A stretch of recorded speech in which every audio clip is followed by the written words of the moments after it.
a quorum. Okay, so the recording has started. Okay. You are now being recorded.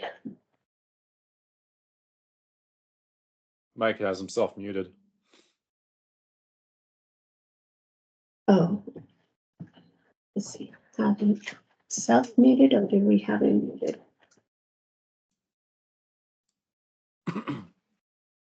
Okay.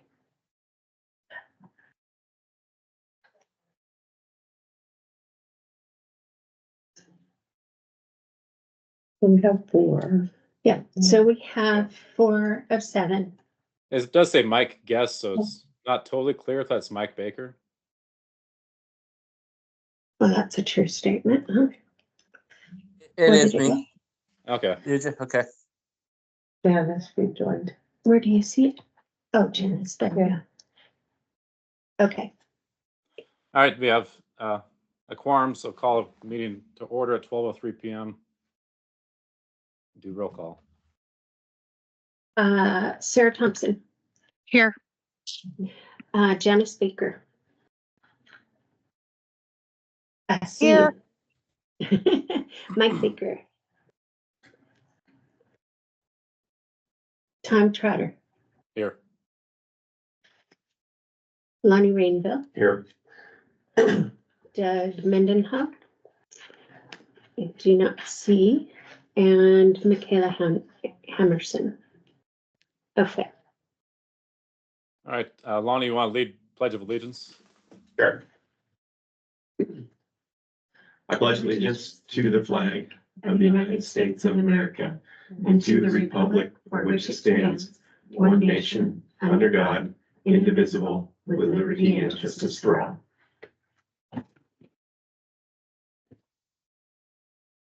With that, move on to item 4, discuss RLS audit review recommendations. Okay, and I can share my screen.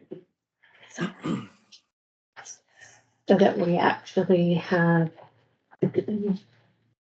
There we go.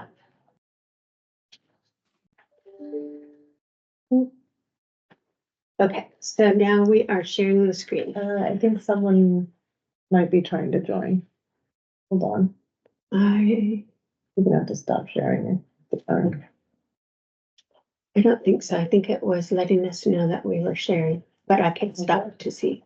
No, we don't have enough. Okay. Okay. Usually makes that sound. And, Monday calendar too, sometimes it's like you wouldn't get a calendar beat. Yeah, okay. I'm not sure it wasn't Taylor or Doug. okay. And just tell me where you want to be.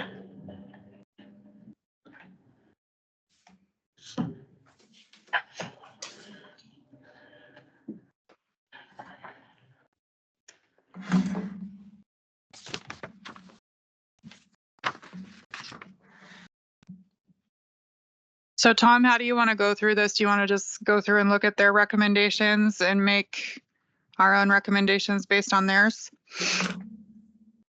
I think that's a good idea. Then if the staff have their own recommendations to add, or any other board members. And I just admitted Michaela, just so you know, so you don't have to stop sharing. Thank you. yes, so that does sound good to me. All right, would you like me to scroll to the end then? Sure.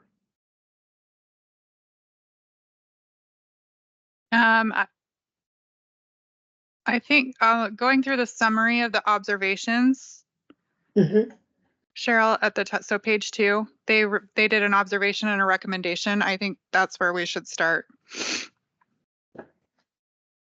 Okay. With the observation being that the district was not sufficiently staffed in its initial operations and the organizational structure as presented during the review appeared consistent with peer organizations of comparable size. So the only position that we have in our org chart that is not currently filled is the executive assistant. And Filling this position could reduce the work burden on the general manager, who will be tasked with reducing expenditures and services over the coming months. This recommendation is held in abeyance pending other preliminary findings of the review. So they did recommend a hiring freeze. And I think that's smart. He had a qualification, which was, I believe, any vacated driver seats, right? Correct.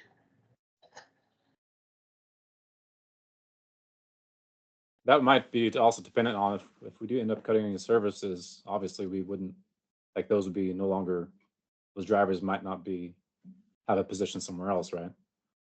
Correct. So, yeah, okay.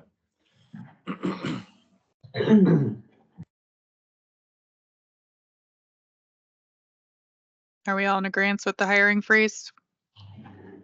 I am. Yes. Yes. Yes. Okay. And just so you guys know, I'm taking notes because Tom and I have to prepare a report for ODOT that has to be submitted this week with our plan. I can Yeah. share the video with you as well. That was one of my questions about that report, because I really do not know. I've got how- you, Tom. Okay, thank you, sir. Okay, moving on to internal controls.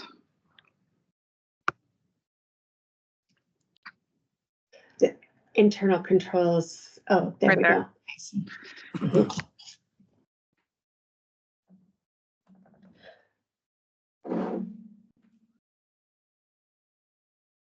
So implementing sufficient segregation of duties.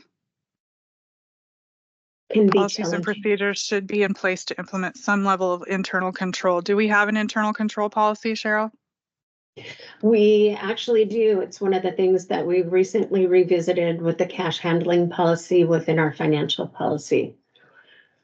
And so I think it's just a matter of ensuring that it actually happens the way the policy says that it's going to happen. What about executive level internal control? I mean, that's for cash handling. What do we have for a higher level? You do. Right, but what specifically are you looking for? What is the internal controls that you have in place to ensure there's a separation of duties between like accounting, HR, payroll, executive, leadership, so on? Well, there's only two of us that have access to the bank account. Okay. And there's only myself and the board chair that have access to sign a check. So beyond that, it comes down to following our financial policy as far as the finances go. Okay.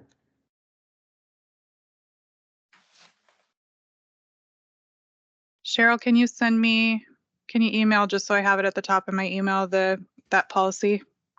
Absolutely.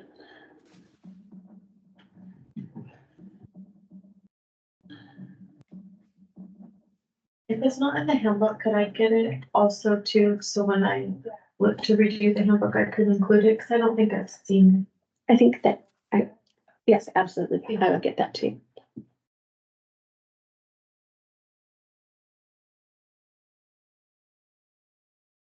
Any other comments on internal controls?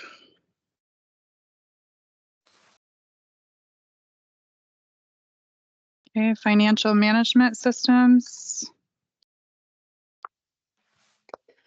So this is something that has been a topic of conversation internally for a while now.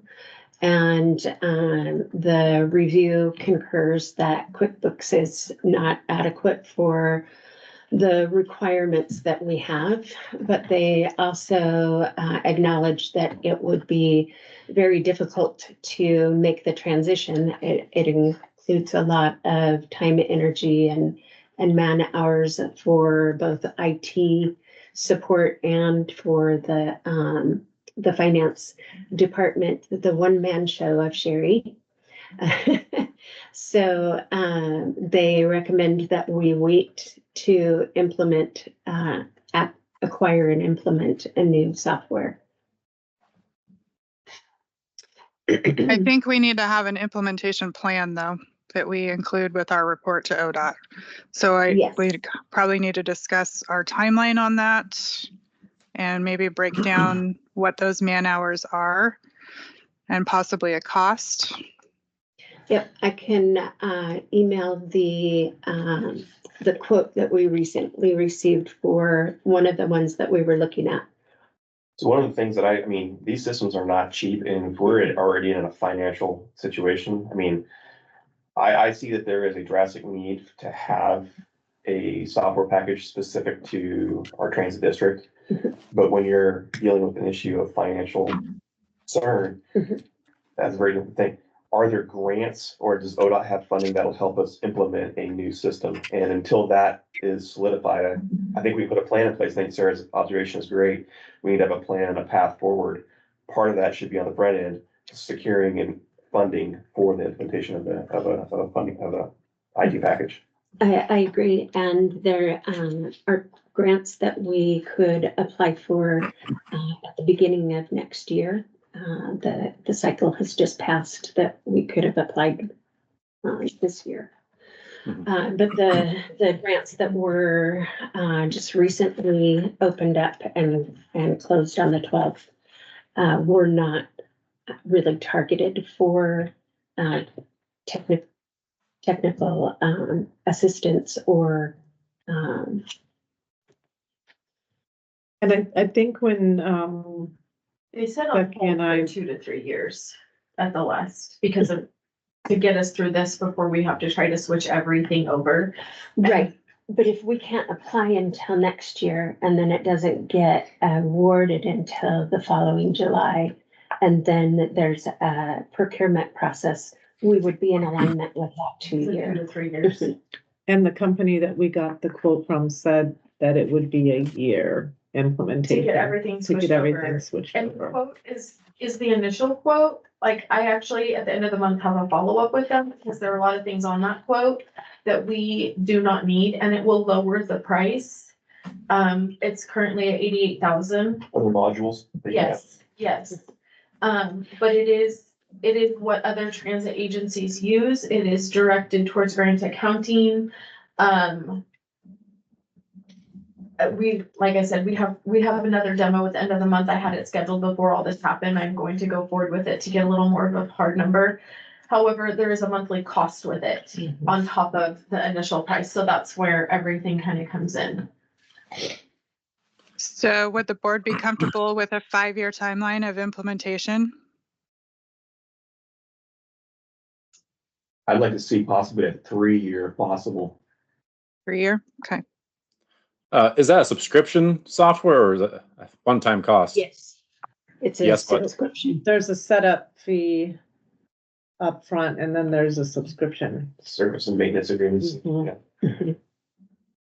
It's Cassell is what Yeah. we were looking at, if anybody's familiar with it. It's very popular in the government and transit world. Play with it. Yeah. Yeah, 3-year timeline sounds reasonable to me. Okay. Yeah. That can be modified probably if we need to, right? Yeah, just within 3 years. I mean, if we end up getting a grant and can move forward before that, obviously we would, right? So, Yes. And if it's funded by a grant, then that means we need to keep getting grants potentially to pay for it, right? Well, then it would become part of our operations cost. Mhm. So it would monthly, be built into the admin cost. Okay, so that would be covered by like STIF funds or something? We would have to build it into a project, yes. Okay.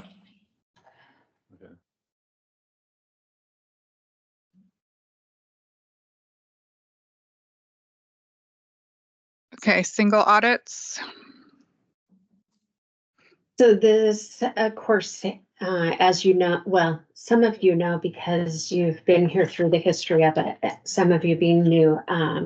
When the district was formed the first year, we were not required to do an audit. We were able to do a filing in lieu of audit, which we did. And then right about the same time that we were in the process of obtaining this building and bringing me on as an employee, and then followed, of course, very quickly by the bringing over the transit drivers and paratransit.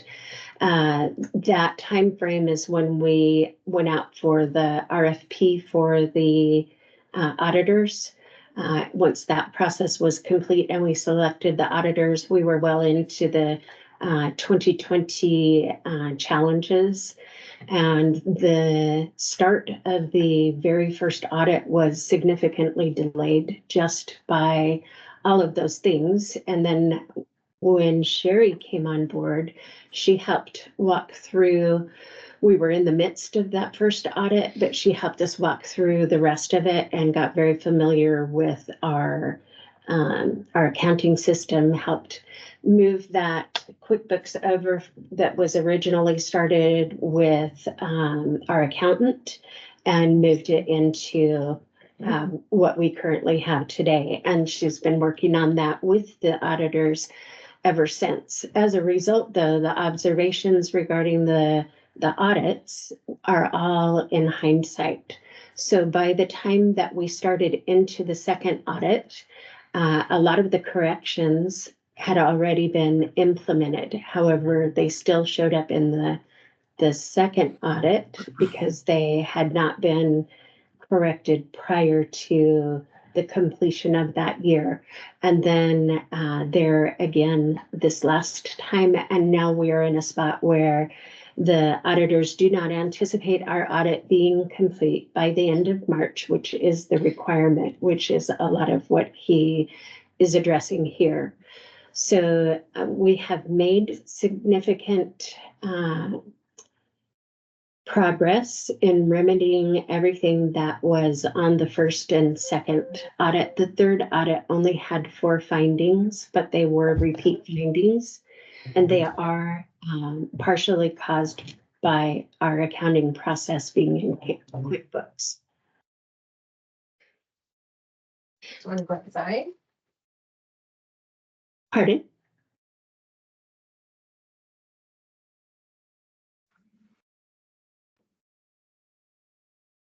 I didn't catch that. Sorry, forgot my mic was on.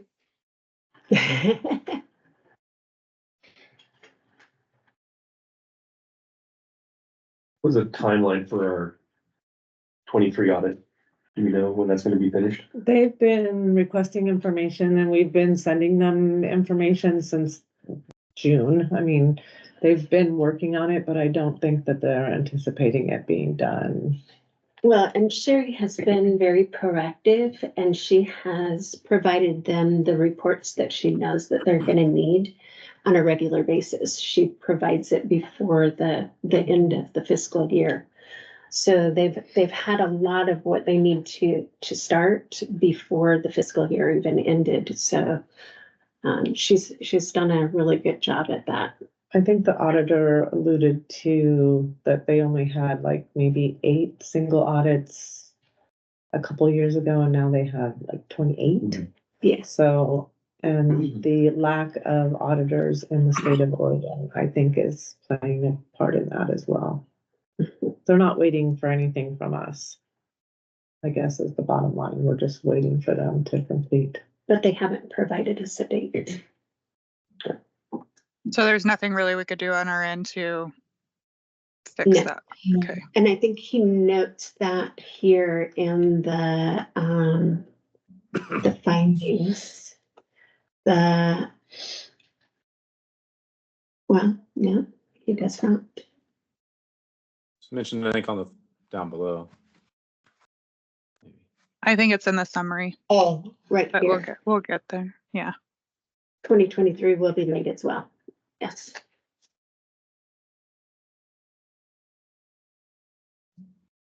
So Okay, that one is respon- kind of out of control. Oops. Go ahead.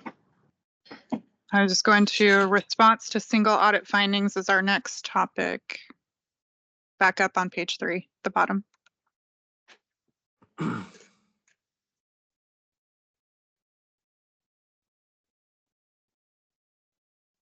Oh, I see. Okay. So I'll kind of hold until we can see what comes up this year's audit. We made progress.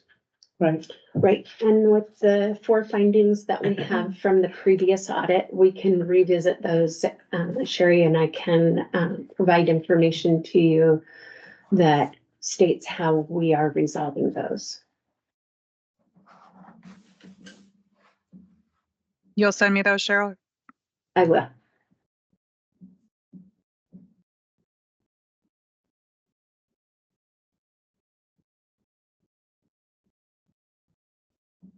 Okay.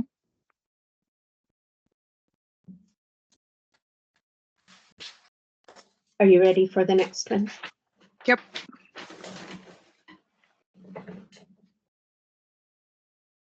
So that would be the untimely submittal of grant reimbursement requests.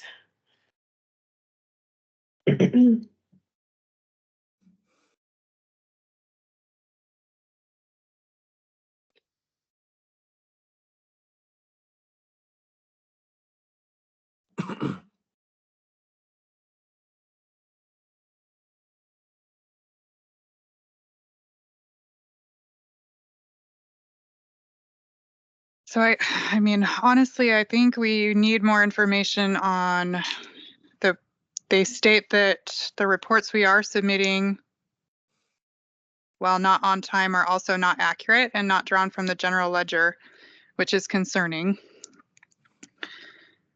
And I guess the discrepancy not being identified yet is something that we need to make a plan for.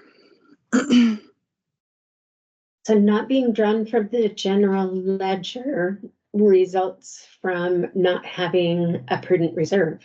So with all of the funding going into a general fund, basically since we started the district, and that is one of the findings, is that we were drawing down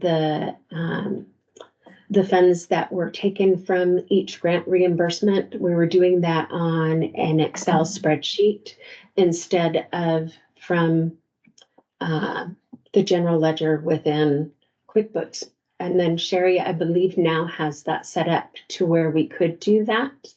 But the challenge being that the reserves have been expended for the current expenses, and they're not going to be completely reimbursed because part of that, the STIF funding, is paid in advance.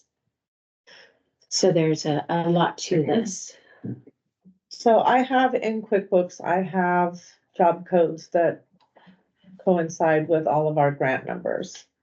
And the STIF plan is the only grant that we actually get our money up front, where we could do drawdown. Everything else is reimbursed, but I can code those expenses that I know are going to go towards those grants. We know how much those grants are. I do a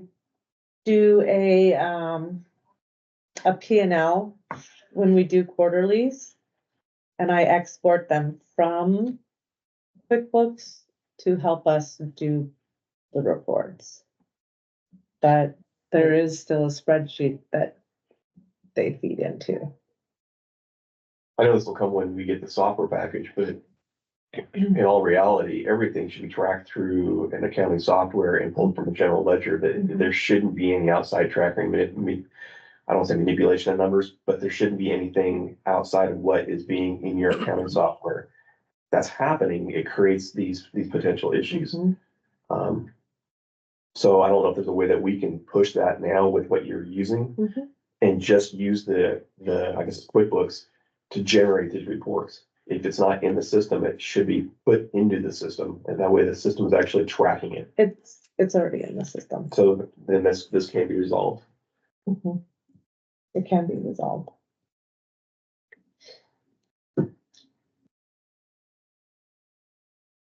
It's a workaround, but I mean, it can be resolved because everything is in there. I have job codes for every grant and for every fiscal year that they are in place. Right.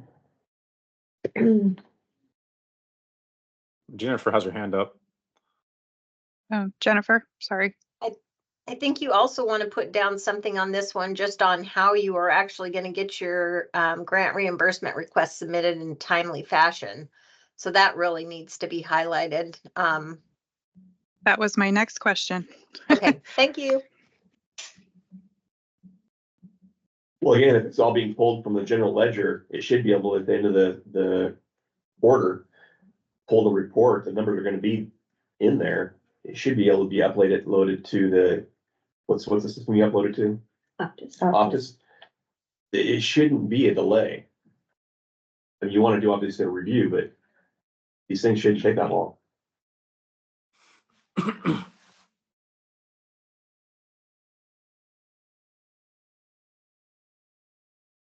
So Sherry and I were able to do the last one in a timely manner.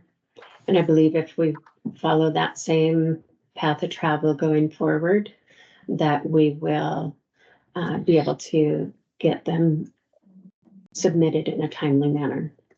I have a question for you, Jennifer. If we are using the general ledger only, do we still have to submit an invoice? Or can we just submit the general ledger as a backup to those? Just It wondering depends what, on the expense. okay. Like Any for the expense that's operations. for the operations, as long as it's not a contracted operations expense, then you can. However, I would imagine that part of my oversight is going to be requiring you to provide, one of the things that Rich and Drew have mentioned is that I'm going to actually have to get the invoices. Because that's going to be something that they're going to want me to look over for each individual expense. So it could be additional Are you work on talking for capital? Are you talking for capital? For everything. Or operation? for Okay. everything. Yeah. And I'll have to get confirmation on that, but that was my understanding from both Rich and Drew, was that I was going to have to start getting documentation.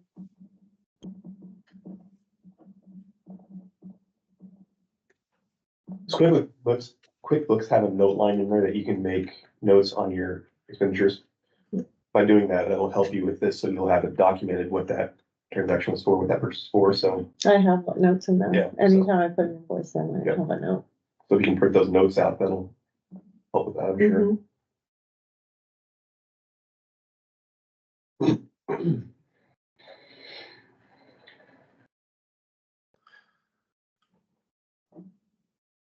So, I mean, I guess for our report back, can we put in actual,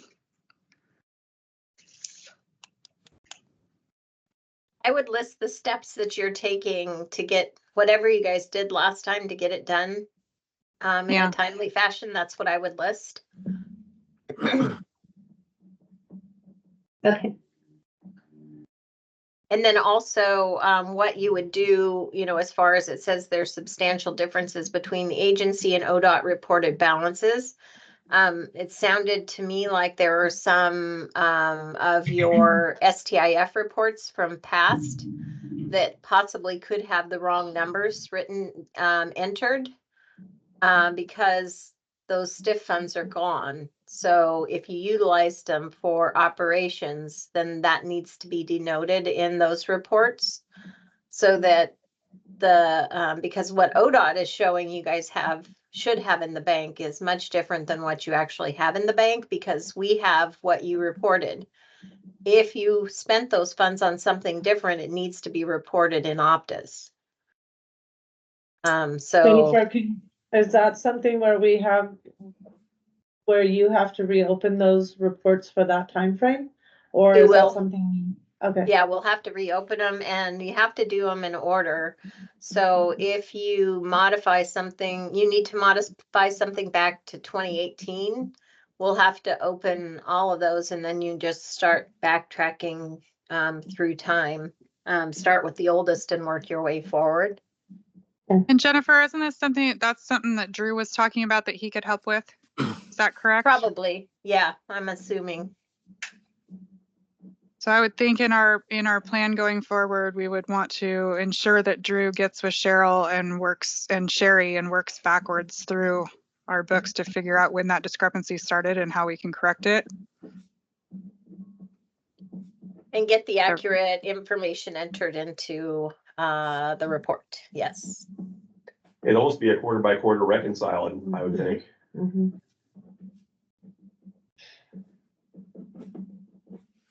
Jennifer, I have the sheet that you sent me, your spreadsheet. I just have not had a chance to compare it to mine, so, Yeah, I haven't I- either. I was going Okay. to, but did not get that done yet. It's on my list. okay.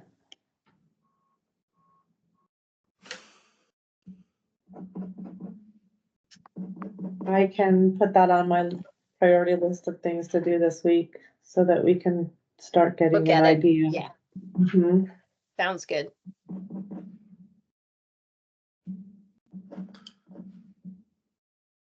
Are you ready Anything to roll? else? So Just anything else under that? are those invoices going to be part of the report we're providing? That we're going to be getting the invoices? To I'll get Jennifer? confirmation We on won't, that. but Jennifer will. Okay, but that's part of what you're gonna put in the report? Yeah. Okay. And Jennifer, then- sometimes that can be a lot of invoices, so will we be able to Yes. like scan I'm them aware. into one document and attach it? Cause we're not gonna make that many attachments, I wouldn't think on the, Well, and Office Optus limits the number of attachments that you can actually put on there. So I don't know if Rich and Drew realize that. So it may be a matter of me having to come to Roseburg and do my review there, just to save us all. okay, Or we might have to create a Dropbox or, okay. yeah, Yeah, we can do a Dropbox. That would work. That would work. yeah. Because I do know that you can there's only like 8 lines on Yeah. Optus. And then the number of files is limited as well. Right, And I'll get confirmation on what they require, because if we're looking at every single one of your maintenance, vehicle maintenance ones, that's the reason that we do Yeah. that spreadsheet. So it seems to me like we should be able to do it for that and for the other things, fine. But that maintenance one would be hundreds of pages probably. yeah, or maybe they'll give you the permission to spot check as you see, I don't know. I don't know what all Yeah, that I looks have to like, get but- confirmation on that because I Okay. did not get guidance on that, other than they said that I was going to have more to do, is what they said. Okay,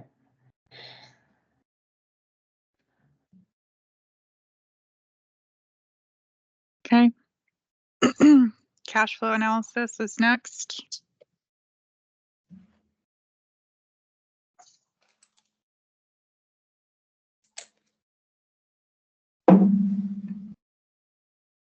So this one is, Tom had asked that I include the profit and loss statements that were referenced during the exit meeting. So that's what's attached to your board packet is 18 months of profit and loss statements.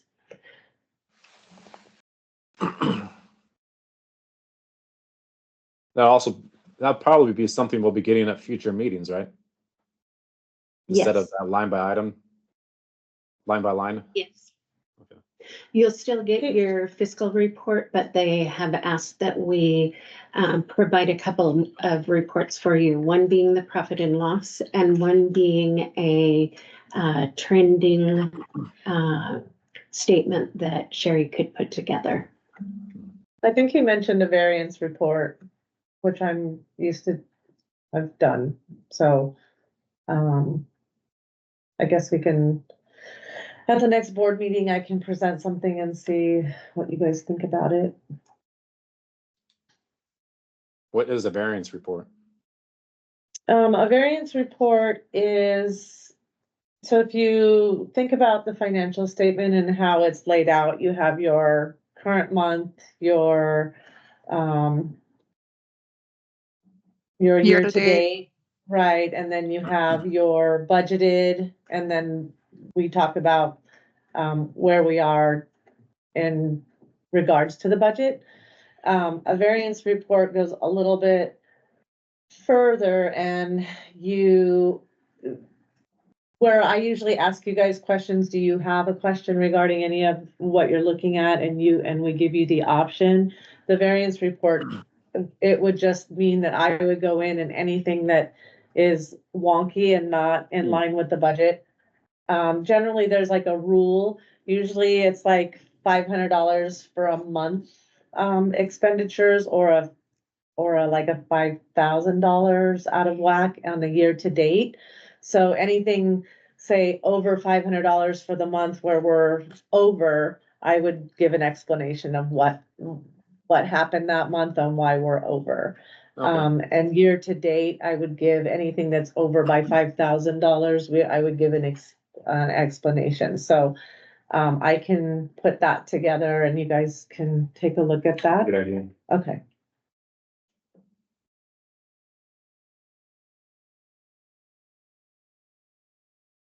And if you want to adjust the, 500 or 5,000, if we want to talk about that, after you take a look at the report, then we can always make adjustments to it. And the P and L really is almost, it's almost identical to the financial statement, because what I use in QuickBooks is called a P and L. But it's based off of it. It's based off the budget as well. It's just a little bit more than the P and L. But I think he was recommending to kind of close up all of the details, so it wasn't so detailed to you guys. Then we just, So- the variance report would cover some of the details that might be off. Kind of. Right. So in the cash flow analysis, where it says that calendar year 2023 was much different, that coincides with when we implemented the STIF project that was to increase the level of service to the communities of Winston and Sutherland. And then that level of service being hourly service triggered the FTA requirement of paratransit within 3/4 of a mile of that fixed route, which is basically a 28-mile corridor that runs the city of Sutherland down 99 through Roseburg and on out to Winston. So one of the recommendations and something that Randy is looking into is reducing that service to where it is commuter again, as opposed to the hourly fixed route, which would then reduce the FTA requirement for paratransit and allow us to go back to demand response space available, so the dial-a-ride service. And that would reduce the demand on our demand response paid drivers and allow us to take one of those drivers and most likely move them over to medical transportation, providing we can show that the medical transportation is actually making a profit. Are we also doing a review of other routes and lines as far as what's making money Yes. and what isn't? Yes. So I guess part of our plan would be that's going to come to the board within the next, say, 3 months for review. It probably needs to come forward with the budget, which would be April 1st is when we intend to Okay. put the budget out. And then that puts it up for discussion within the budget meetings. Mhm. For this fiscal year, though, I think we need to do something to reduce it for this fiscal year. That's setting the budget for what's gonna happen next year. I think we need to look at the remainder of what are we doing this year. Right, which one of those things was to reduce the overtime, yeah, But these routes can also be reviewed. yes, and Randy's in the process of doing that right now.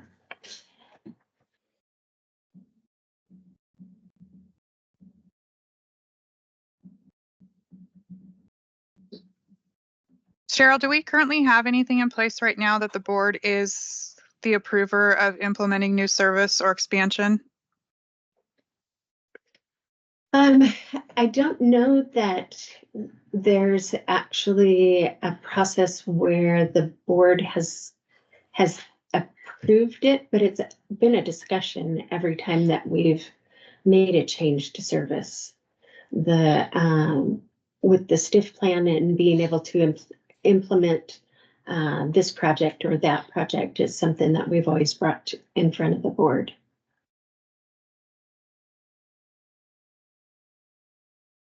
Does the board think we should have something in place where we have to, before it is implemented, have a discussion and a vote on it?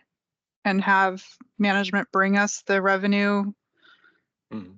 statement that supports how we're going to implement it or expand it? How can it support itself? Yeah, I do agree with that. Yeah, I think that would be smart. Yep, I agree. Agree. Cheryl, can we put a resolution together for next month's board meeting? Absolutely.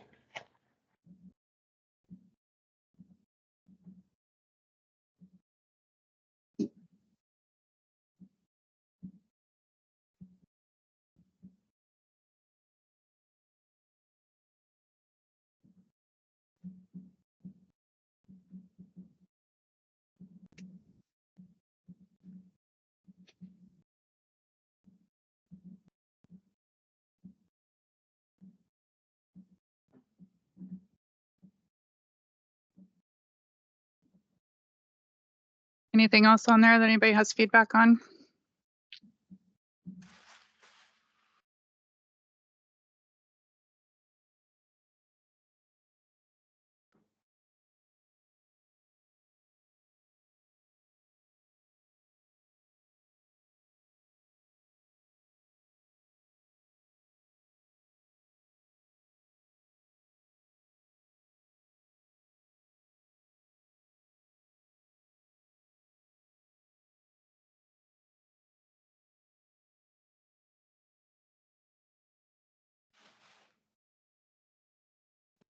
A review of records and report.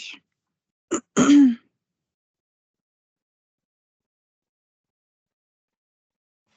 think we kind of already discussed this one, adding the extra financial piece to our board packets, and then more timely submittal of transmittal to board members.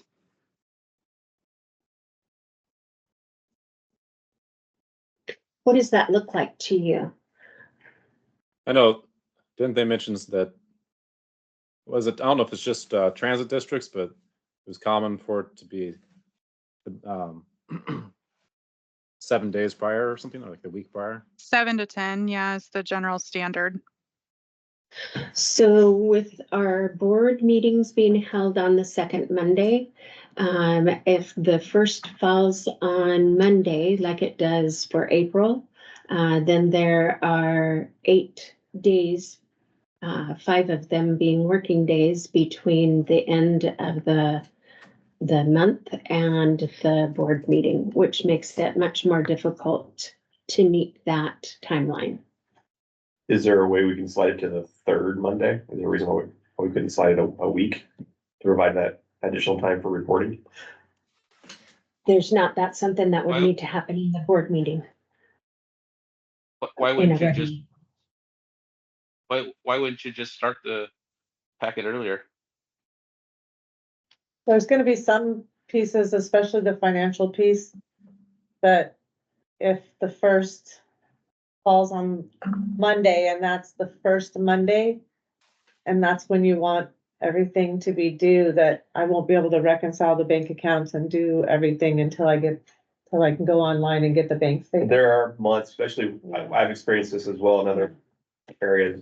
Having it the second week does create a financial reporting crunch during certain months. Yeah, That's what I'm saying. not all months, just some. Just some. If we split it one more week, that typically alleviates the financial reporting issues. I would be fine with that. Me too. Yeah, I would. So be- we want to bring that for Michaela, discussion. does that, Yeah, that's I fine. don't think that has to be. Wait, Calendar. it's a resolution because we have to update it's in our bylaws, I think. It Yeah, is I for believe the there's second. there's a resolution we'd have to pass, but. Yeah. That's the I date can and bring time. that forward. We can't vote to set aside the rules if we're all here. No, actually, in a special meeting, you're limited to discussing Just the only item. the item. Okay. So we still will be having so for instance, the next April board meeting is April the 8th. So you would require, or you're asking for the board packet to be to you on the 1st, which this is one of the months where we'd have a financial. And I It think may with this be- one coming up, Sherry, since we're in this discussion already, I would say this next meeting, it's fine, and then we're gonna Right. vote to move it. So the following meeting would be Okay. when that expectation would occur, I believe. Yeah. If you get it to us Wednesday. Yeah, oh yeah, So. Wednesday would not be a problem. And it should be a hard date and sometimes things pop up between when you send that agenda out, that week before. But the agenda can be modified, at the beginning of the board meeting too. So a lot of times, they'll just, when on other boards they've been, they'll just put a revised agenda that evening.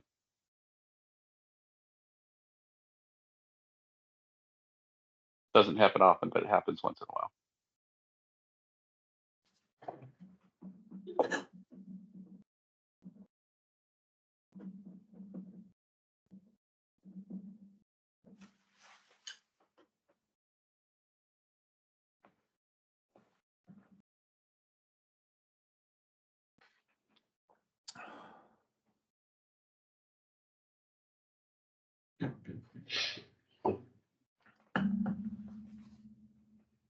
Any other discussion on reports?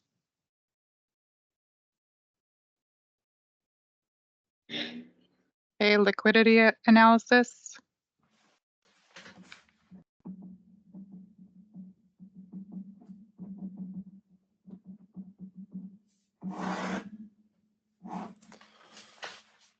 I think we kind of discussed this as well.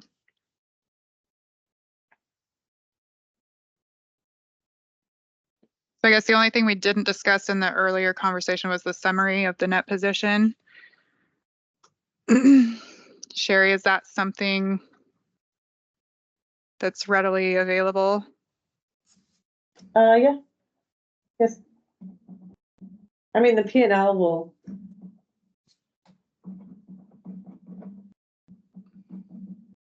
should answer that. I mean, the only thing that the P&L doesn't have on it is our current bank balance. So it just shows what came in and what went out, but it doesn't show what the bank balance was. So I can put something together. Yeah, usually I've seen it. It's what's called a cash on hand report. Mhm.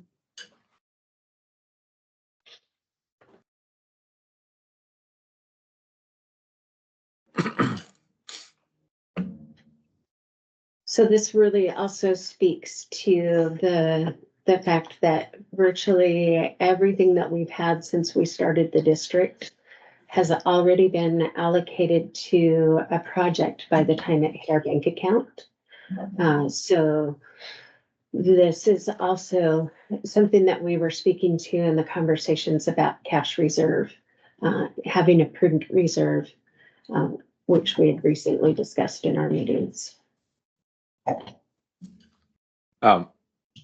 What does the word mode refer to or after summary statement? So fixed route, commuter route, demand response, paratransit. Okay. Modes of The different- Mhm. Okay.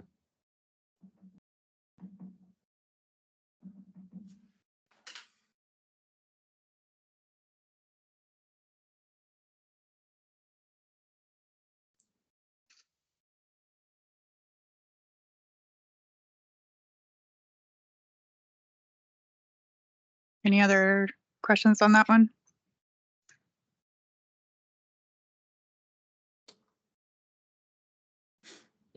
Okay, move on to other observations.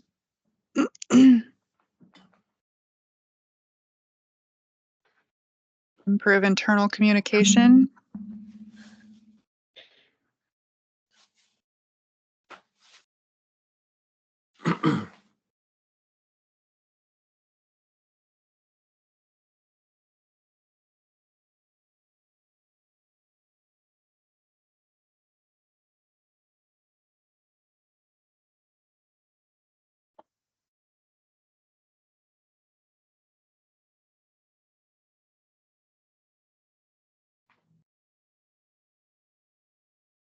Cheryl, do we have position descriptions for everybody do. in the agency? Can you send me do. those? Absolutely.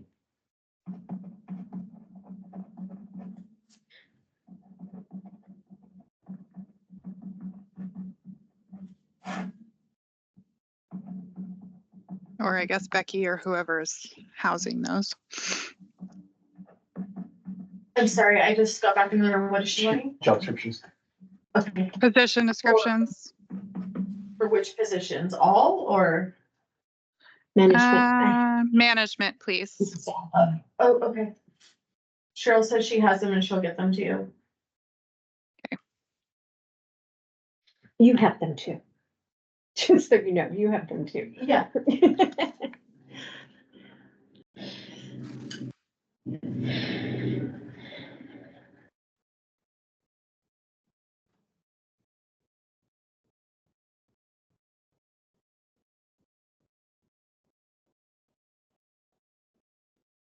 And I guess since we're not on a daily oversight of operations, Cheryl, do you have anything? Can you send me something around this topic that you have ideas on implementing or putting in place to? Yeah, so fix we've this? recently added some things since Becky came on as HR director and relieved a great deal of all of the human resource work from my desk.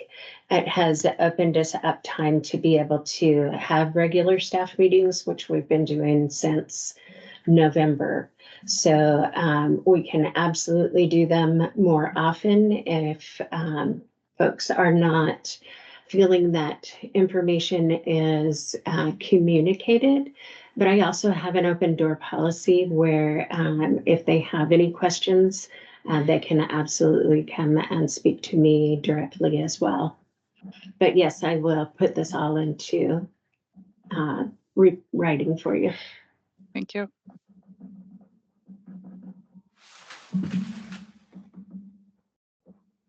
And so then better integration of planning, I think would be the next appropriate one to discuss with this group.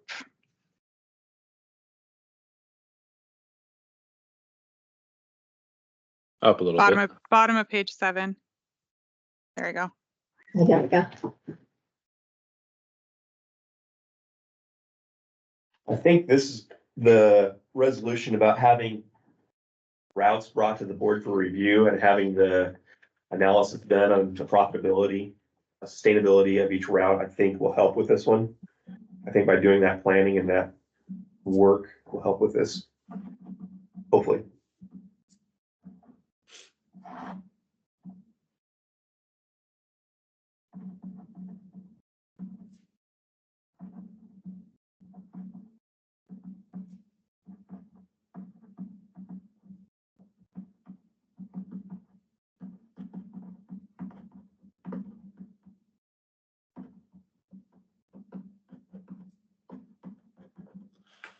It's another set of eyes.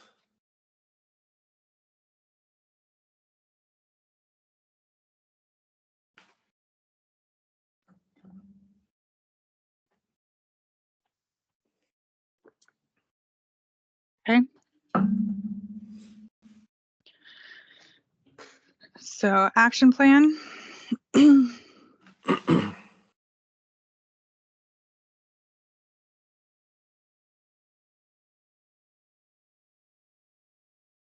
Sorry.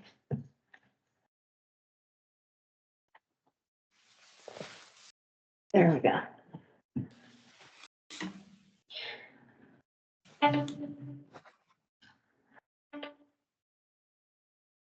Is the board in agreement with all of these actions? And are there any others that you feel we should add to it?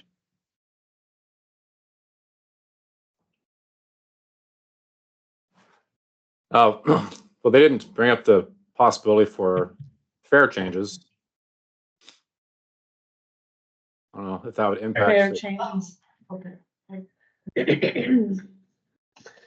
In the discussion that we had, both as a group, one-on-one during the 3 days that they were here, when you increase fare, it has a proportional effect on the number of people riding. So it does increase the amount of money coming in initially, and then it tends to level out over time because of the reduction in the number of people riding the system. Yeah, I realize that. Yeah.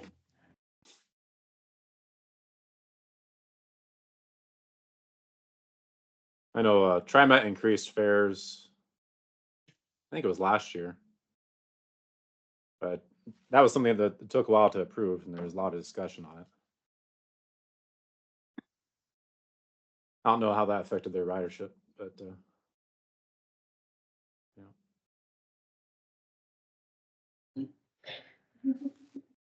What about salaries and wages? Well, it doesn't actually say that they were recommending a hiring free or a wage freeze, but at this point, that's probably optional.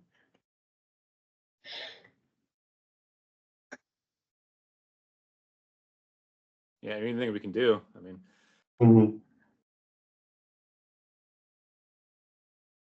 How much stuff do we have in storage, and is there room in the downtown office to store it all, Cheryl? Yes, it's the all of the boxes of documents and furniture that came over from Douglas County when we took over the program before we had a building. I do agree with all the ones that are here, and I would actually ask that the next board meeting staff present additional ideas. If they Can we, have any. can we surplus some of that stuff from Douglas County, desks and things like that? We're not using them or It's not anticipated that using much them. furniture. It's not that much furniture. There's only a few pieces. It's mostly documents. Well, I mean, but if we have furniture, why keep moving it? Just get rid of it. Right. Mhm.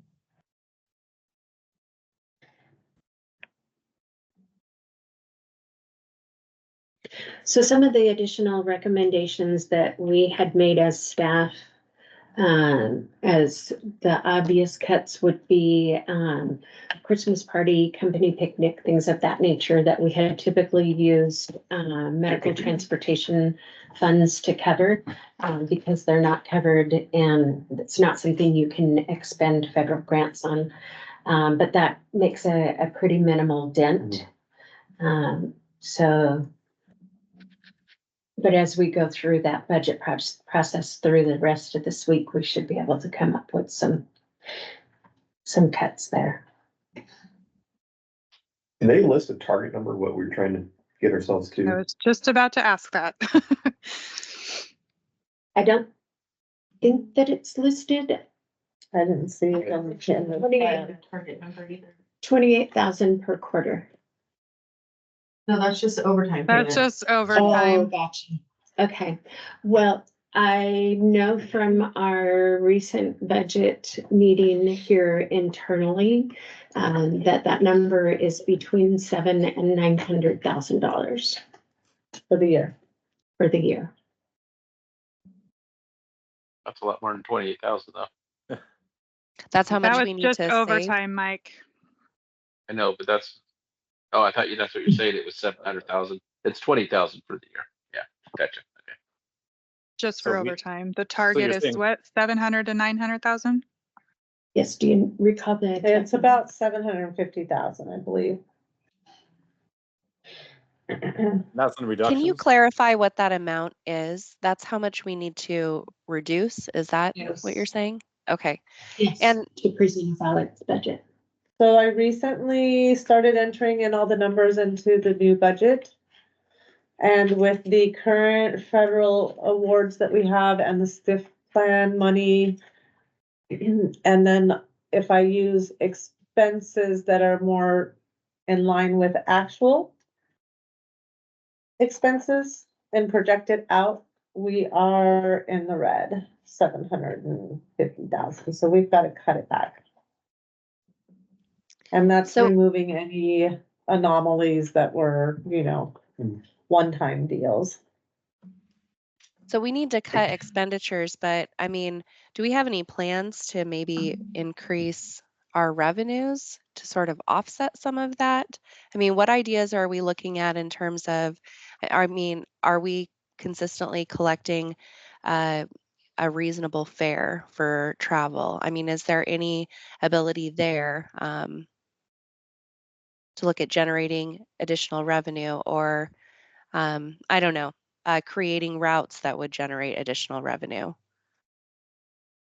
So none of the routes actually turn a profit. There's a fair revenue recovery that we look for, but it is usually less than 10% per route. I think our fare box revenue on the new budget was only like 145,000 for the year right now. And are there any changes that we can make to that to increase that income?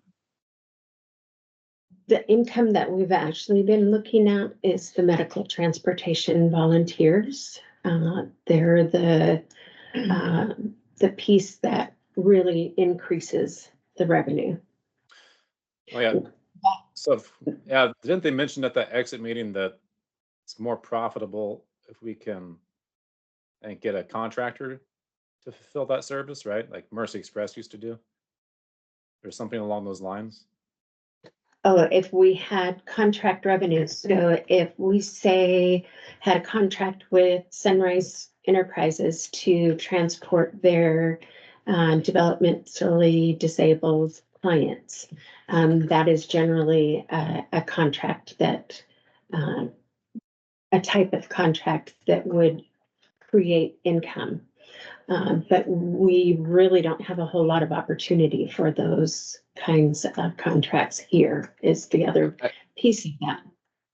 Well, I think part of it is if you were able to have a contractor, a vendor to provide dial-a-ride services, the Mhm. cost would decrease because the match goes down to only 10%, 10 point whatever, 7 instead of the 45, 48%, whatever it is.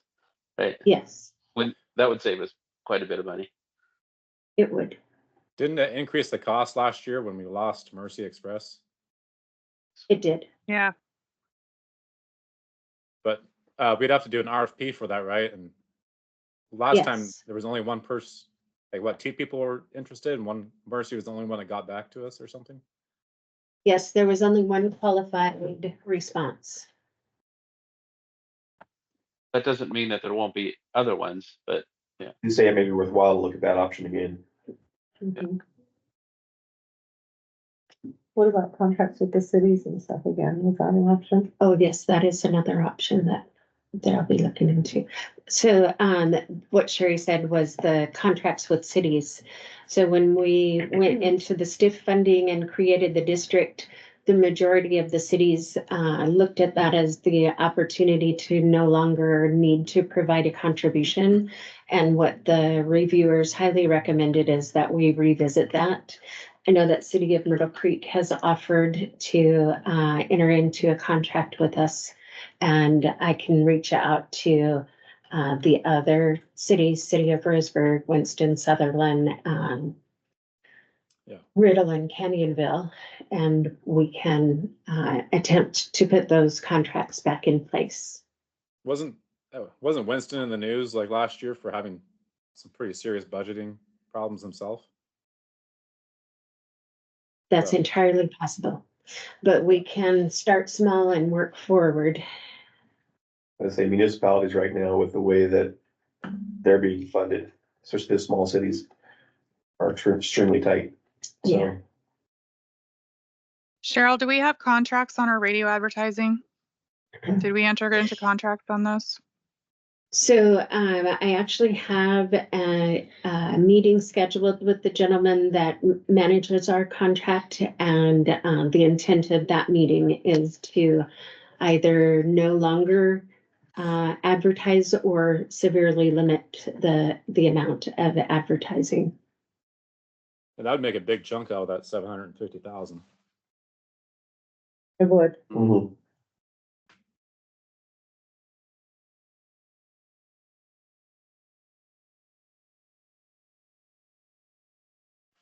Do we have much fare evasion? Oh, fare evasion? Yeah. No, having one door on the bus as entry and exit does not allow for that. The drivers have really good control over that. Yeah, it's totally different in Portland. Like they tell you not Yes. to bother with it, at least when I worked there. But they saw it as a liability for physical injury to the operator. Right. But that's good to hear. We don't have a problem with it. The only What are time they- that we had a problem was when somebody was copying the bus passes and making copies of them and then selling them to people for $5 a piece. But yeah, that's not, so forgery is not a problem with fares anymore? No, it hasn't been a problem for a while. Okay. What And about then- current tenant leases? Sorry, Tom. I was going to mention the same thing. That's fine. So we had reduced the amount that the folks downstairs had been paying when we took the office space that they previously utilized, and we created the HR office out of that. So the plan is to look at fair market values for the number of square footage that they're renting from us. What is the rent currently? 300. 300 a month.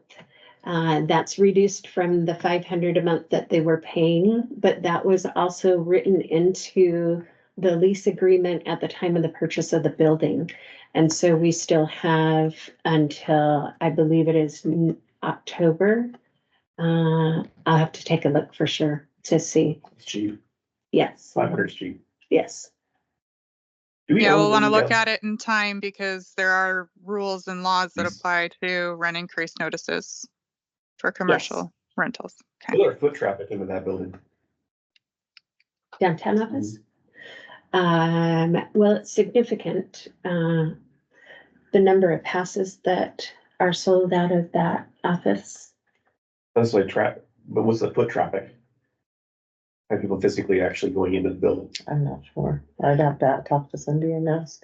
Yeah, It'd be Type good to see, 1100. I'd like to see that tracked, and see is it worth having that building downtown? We're paying a lease on that. Do we need to have that? Can we rent it out of here? then we eliminate the driver's place to use the restroom and take a break. Downtown? Mhm. Can we do it here? This is not where their Oh. stop is. I know like other transit agencies, they get agreements with businesses. It's like I personally would, like they tell you on your route where you can go to use the bathroom if there wasn't like a company bathroom. I don't know if that would be cheaper potentially, but that's something to look into if that could be a possibility, like what Bonnie was saying. if maybe hypothetically not lease that building and then see if another Well, business downtown would allow I mean, the bathroom. potentially you could just provide bus passes for their employees in exchange for allowing them to use the restroom and stuff, which isn't going to Right. cost anything. But The in order courthouse to is meet down there. It's a public building. Just saying. In order to meet ADA, we have to have someplace that people can come into and purchase their passes. They can come in here. This building. That would be difficult. That's not, Trying that, to save money. I mean, we gotta look at the options. I mean, that's what we're trying to do here. yeah. I mean, 750,000 is a big pill to swallow. We need to look at all the options. Mhm. One of the things to consider is the ADA accessibility from the downtown connection center to the downtown office is fairly minimal. If I were to let somebody off over here at Calhoun's and they had to come up this hill in a mobility device, I'm gonna start putting barriers to their access to the public transportation. Can we have, Yes. can we have other locations, like I think you have Adapt over here? Would they be willing to assist us with pass distribution? I mean, is there other avenues? City of Myrtle Creek, we'd be willing to be able to sell passes down south. There's other avenues. I think at this point we just have to explore options Exactly. and then make a recommendation on how to proceed. I mean, basically, your recommendation, if you have a $750,000 target, here are the options to get us there. And then you either subtract out or add to. But the bottom line is we have to find $750,000 that we have to cut. Correct. I think those are good ideas, Lonnie.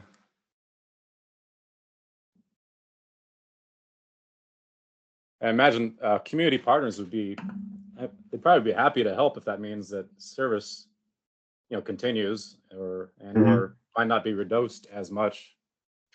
So people have vested interest in this continuing. Maybe they can't provide funding, but maybe they could provide Assistance through service. through services. Mhm.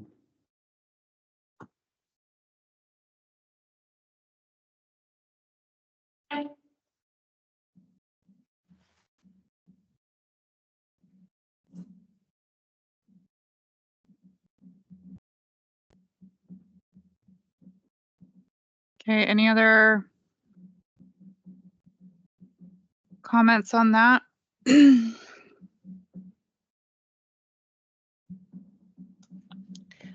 So just to circle back on the fairs, so they haven't been updated since 2022, correct? Correct. Correct. So, I mean, can we possibly look at that and see if it looks reasonable? And I'm not talking about necessarily increase in the qualified reduced fares, but, possibly the regular fare. And how is that comparable to other agencies? Is that consistent with what we would expect to pay in other places? I mean, in larger areas, of course not. Portland, I'm sure, charges much more than that. I know Los Angeles does. I just did it not too long ago when I was down there. So $1 is fairly inexpensive. And that was a target to the population that we serve when the board made that decision. Right. Just and like I'm saying, the qualified reduced fare, I think that's something, we need to be really careful about that. We don't want to overprice people who, really do need those discounts. But some people may be taking the bus that don't need those discounts, and maybe we need to take a look at what regular fare is and make sure that that's consistent with, what expectations are in other places around the state. People pay for Ubers, like outside of this area, they pay significantly more than $1 for one way. So those expectations, I think may not be consistent with this fare. I mean, I look at it and I go, that is very inexpensive. Some transit agencies, it's like a lot of them have switched to blanket fare prices, but you can also do fare prices based off of like geographical boundaries. So like the idea is like the further you go, you might have to pay a little extra. I don't know if that would be too costly to try and implement that, because that might have a cost associated with it, but that's an idea.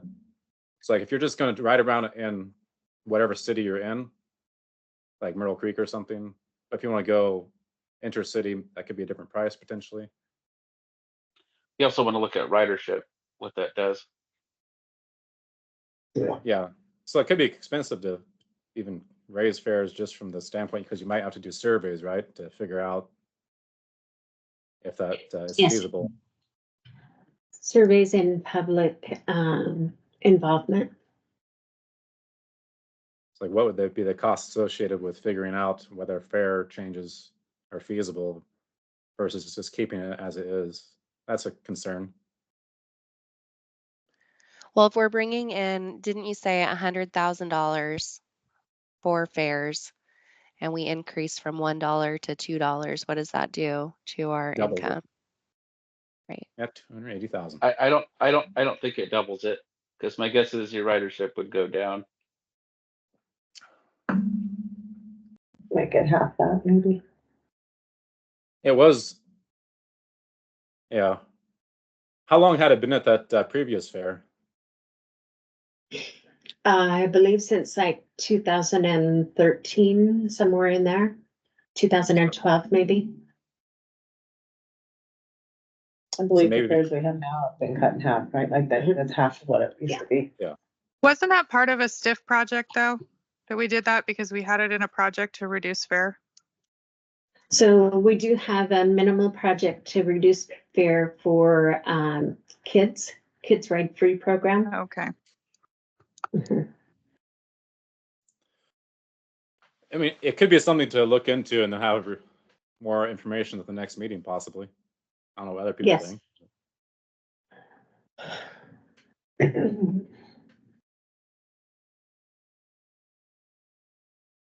There might be an opportunity to create, special routes that maybe are sold at a higher fare. We have, for instance, we have a lot of local wineries. You could do a wine tour route on the weekends or something, targeting people who, don't necessarily have a financial need that could bring in additional money.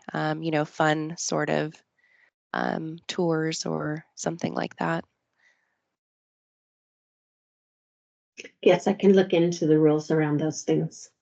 Yes. I think the local businesses would appreciate us helping to support them too.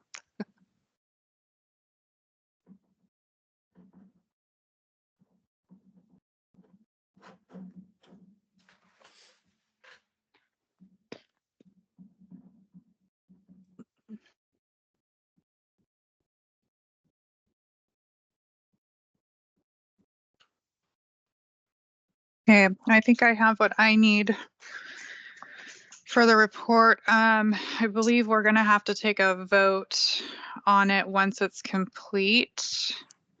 Unless, I don't know how, because they need it by the end of the week. So is that something that we're allowed to do via email, Cheryl, or no?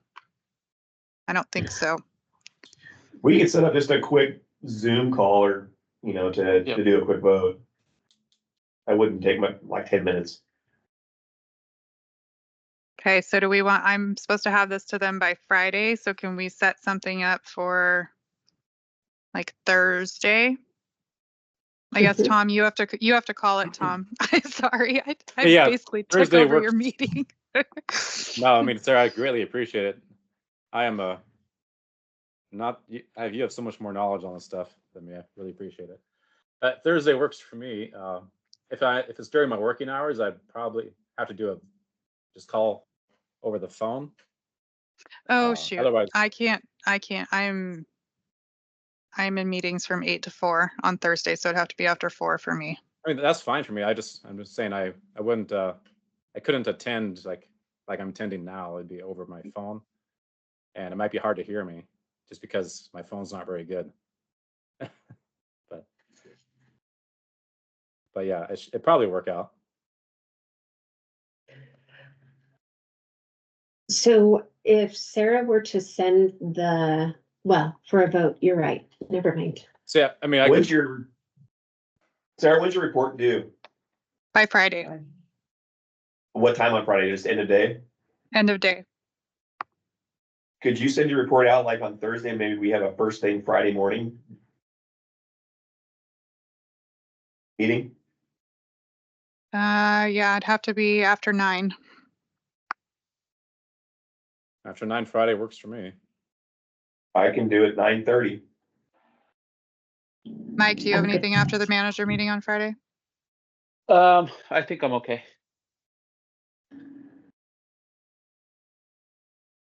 Could you Not make gonna Friday, take- it'll only Michaela? take a few minutes anyway. Yeah, I'm fine with it. I can make it work. So would I call that, 9, do I need to call this, the special meeting for Friday, 9:30 on here? yes, Okay. yes. Yeah, so I, Tom Trotter, do hereby, I guess, call a special meeting for Friday, I believe it's the 22nd at 9:30 a.m. of the Umpqua Public Transportation District Board of Directors. And the agenda item would be to approve the report to ODOT, right? Yes. Yes. And do we want to allow or public comment or not?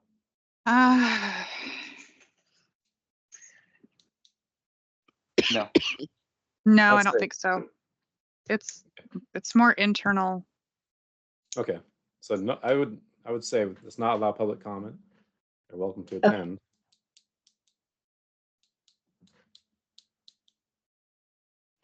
So yeah, it should be a. Okay, I will get that noticed and get that out to you. Thank you, Cheryl. And then Cheryl, can you send the stuff we talked about today so I can include it in my report? Yes, ma'am. Thank you. Certainly. Okay.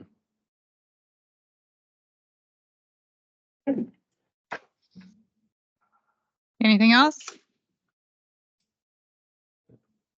Well, if there's nothing else, I can call the meeting adjourned at 1:24. Perfect. 124 it is. Thank All you. right. you. Thank you. Thank you, Thank you, guys. everyone. Bye. thanks. Oh. All right.